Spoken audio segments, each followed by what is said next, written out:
Hey everyone, and welcome. Today we'll be talking about the film 28 Years Later, The Bone Temple.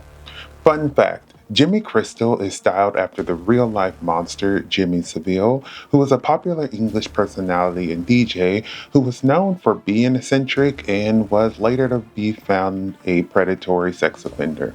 This film came out in 2026 and stars Ray Fiennes, Jack O'Connell, Alfie Williams, and Erin Kellyman, and was directed by DaCosta. So, without further ado, let's get right into it.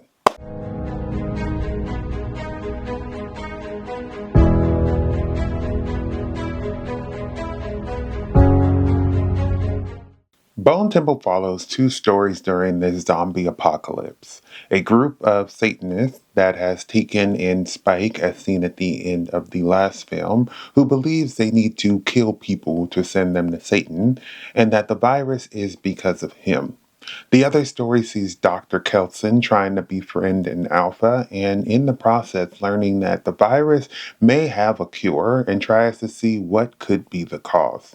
The stories converge and we see how humans deal with these stressful times. 28 years later, The Bone Temple is a zombie apocalypse film.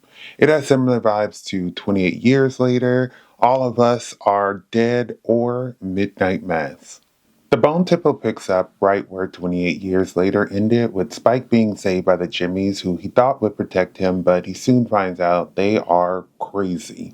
In 28 years later, we found out that Dr. Kelton was able to deal with the Alpha, and this film gives a little more explanation to his madness. While there are obviously zombie attacks going on, we also see how the worst villains aren't the mindless infected, but the humans who are fully conscious of what they are doing.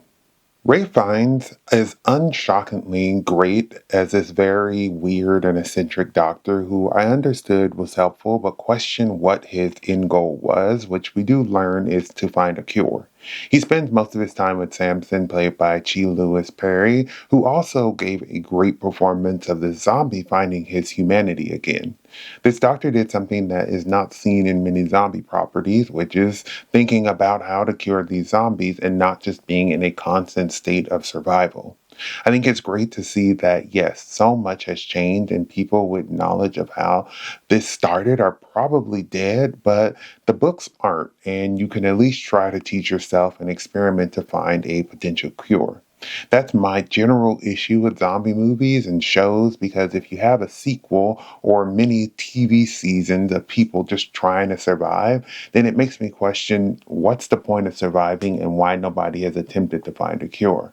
Early in the film, we see that Samson sees the man he killed as a monster of sorts through his eyes, and later the doctor asks himself, what if they are seeing the world differently, which helps him think differently about a cure.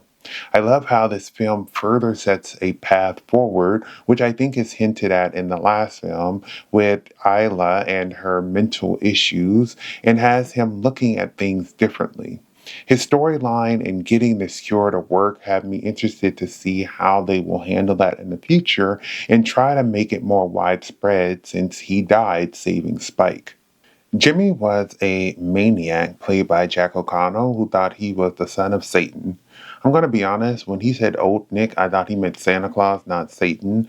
After doing some digging, I found out that Old Nick could be short for the Danish word Nikker, Nikker, or the Swansea Devil, while Santa Claus is just called Saint Nick because of Saint Nicholas.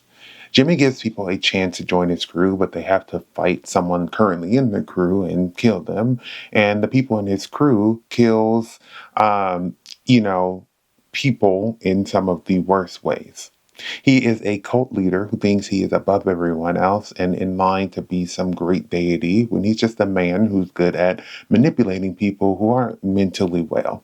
It was interesting to see his group and how most seemed a little crazy, and the ones who weren't seemed to be scared to leave or hoping he was right because they didn't know what was next. Towards the end of the film, he's telling his backstory to the doctor, and I didn't realize that the little boy at the beginning of the last film was him, but now it all makes sense. I'm glad in the end he dies, and even better that it was at the hands of Spike. Jimmy is the perfect example of how, in a world where you have enough going on, there could be some human being who will be worse than the mindless zombies that are eating people. It's interesting to see because no matter how much you think you are all on the same page, you might not be. It's an added stress because now there is just one more thing to focus on as if you don't have enough. Alfie Williams did great as Spike, who ran off in the last film and got saved by Jimmy's crew, who we now learn is evil.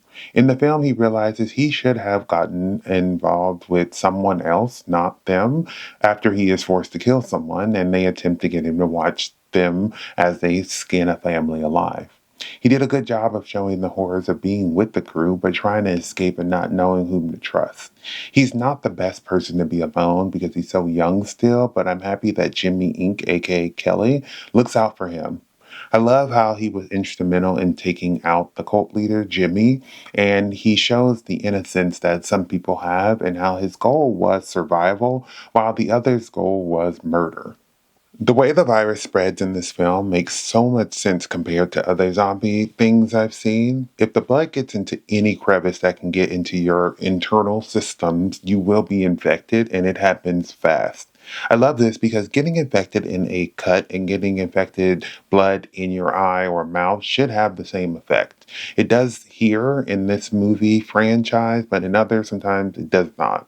It's scary because it shows how cautious you should be, and it doesn't help that the zombies are also running at superhuman speeds and can alert others with their cry.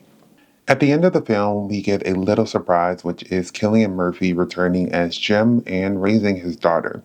I heard he was in 28 Years Later and was shocked when he wasn't, so I was happy to see him in this film. I love how he's teaching his daughter history because he mentions a Churchill line that those who fail to learn from history are doomed to repeat it. I think that mirrors real life as we have the rise of fascism with people not understanding how bad that is or what it is. And on a smaller scale in the movie, just look historically at cult leaders like Hitler, Manson, Jim Jones, for example, and how the Jimmies take influence. But also, when you're thinking about a cure, you use the history of what has already been tested to kind of help you not redo those and waste time. I think history is often seen as a less useful major in school, but is extremely important in many aspects of life to prevent stuff from happening again. I love that Jim is back, and in the short time we see him, he's trying to better the world for the people who will be taking it over. Jimmy Inc., aka Kelly, is played by Erin Kellyman, and her performance was probably one of my favorite parts of the film. While there is so much to love, I really enjoyed seeing someone who was in this cult and believe what the leader was saying realize he's full of shit. She follows, but she doesn't follow blindly, so it's so much time with him she can tell when he's lying. I feel like her meeting Spike really put the nail in the coffin because she sees how young he is and how much he doesn't enjoy doing what they are doing, but he can't leave and she doesn't want to harm him. She eventually saves him and helps him to unravel this cult. I love how great she is at fighting and that she won't hesitate to kill you just because in this world, that hesitation will get her killed. I hope she stays on the right path and we see her helping the crew and survive to stop this virus. 28 Years Later, The Bone Temple is a great addition to the franchise. It pushes the story forward while introducing us to some new horrific characters. The cast was fantastic and the end leaves you wanting more from this franchise. Thank you for watching my video. I would love to hear your thoughts down below in the comments. If you have not subscribed, please do so you keep up to date with more of my videos. But besides that, everyone stay safe, have fun, and goodbye.